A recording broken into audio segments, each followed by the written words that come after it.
would always come by, and he was like a real skinny drug addict. He would walk by to his house, come in, be there for like maybe 1 minute, 2 minutes, and then split, be gone.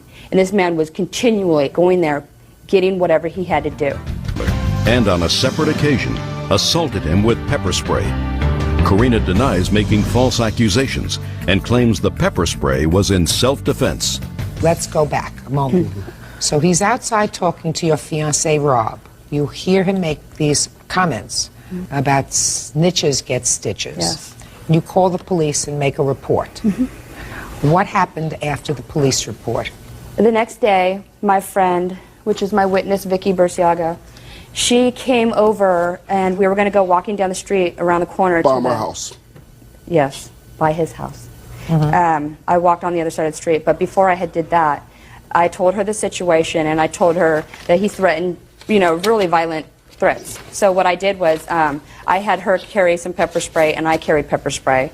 And I'm not going to lie about it. I had her carry a bat, which was out of sight, in case he approached me, which, in good thing, I did that. So we went to lunch. We went around the corner, had some Chinese food. He wasn't outside when I walked by the first time, on the other side of the street. So then when I come back by, he's sitting outside on his ice chest. Now, when you walked back from lunch, were you walking back from lunch on the other side of the street? Other side of the street, yes, ma'am. Okay. No, that's a lie. Mom, That's a lie. I mean, Just a minute. excuse We're me, going to come just back kidding. in a second. Go ahead. Okay. Anyways, I was on the other side of the street, and before I even got anywhere in front of his house, he seen me coming, and he started going off, just cussing and calling me all kinds of names. You better not come near me, I'll kill you, and just really like trying to be verbal. There was a teenage boy standing next to him. He says to the kid, "Go get Pam," which is about 2 or 3 houses from his house. Well, Pam steps outside, and she says, "Why are you threatening us with mace and a bat and asking all the little kids around here who's selling drugs?" And I said, "You know what, Pam?" I said, "Pam, that isn't true." And I said, what happened was Ralph came down and threatened to kill me yesterday. And right at that time, Ralph picked up this wooden table I have a picture of, and he picked it up above his head like this, and he called me a white Ku Klux Klan Nazi FMB. And he went like this to throw it at me. And right when he did that, I maced him as much as I could. And I turned around and started running. So you maced him.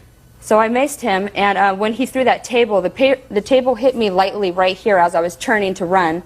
And then I started running, and I looked back, and he was coming, and he picks up this metal chair right here. He picks up this metal chair to throw at me, and I remember screaming, "No, Ralph!" And I kept running, and I fell down. And then I got back up, and I also had my dog on a leash with me. That's how and she got your scars, you understand? Just a minute. You took your dog in to eat Chinese food? No, he stayed outside. There's a tree like in the parking lot, and I had him on his leash, and he was tied to the You tree. left the dog tied on a tree while you went in and had lunch? Yeah. Well, if you've seen the area, you'd She understand. premeditated